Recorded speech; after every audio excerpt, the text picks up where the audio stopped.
when Germany and the Soviet Union split up Poland, there's this just 2,000-kilometer border from the Baltics to the Black Sea that they've signed themselves up for sharing with the other largest army that has ever been assembled. Mm-hmm.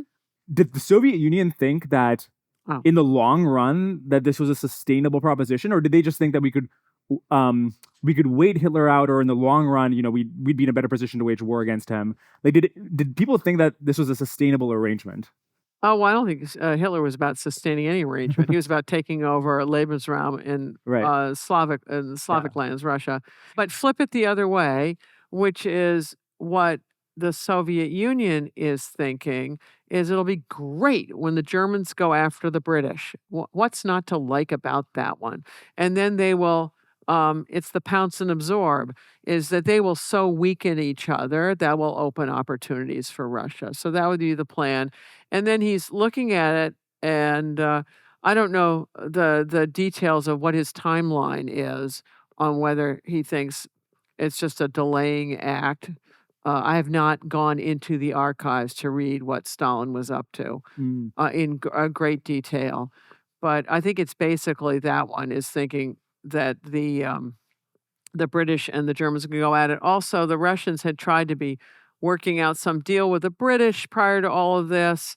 And the British are, because the communists have been trying to destabilize them ever since the Bolshevik Revolution, and they didn't get just how lethal the fascists were in Germany, that they weren't just run-of-the-mill authoritarians. They had this whole genocide component that went with them. And so the British are thinking, well, the real threat are the communists in Russia. And they're right, long-term they are the real threat, but in the more medium term, it's the Germans are. And so it takes blitzkrieg for the British to go, uh-oh. And then they're willing to team up with Russians.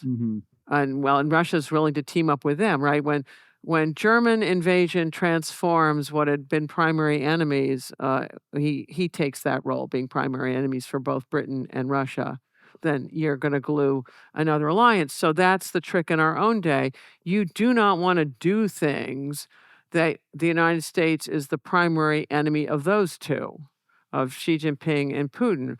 Currently, we're not, right? It's Taiwan or India or Vietnam, whatever Xi Jinping's going to steal currently. That's his primary problem, and it's definitely Ukraine for Putin. And you want to keep that all divided up to the extent that you're able to do that, right? A lot of things aren't feasible.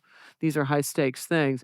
But you do not want to, this is where being really just not thinking about your foreign policy takes a lot of experts and a lot of people to game out what is your best course of action? What is your least bad option? That's usually what foreign policy is. It's not what the great option is. There are none of those. It's what the least bad one is.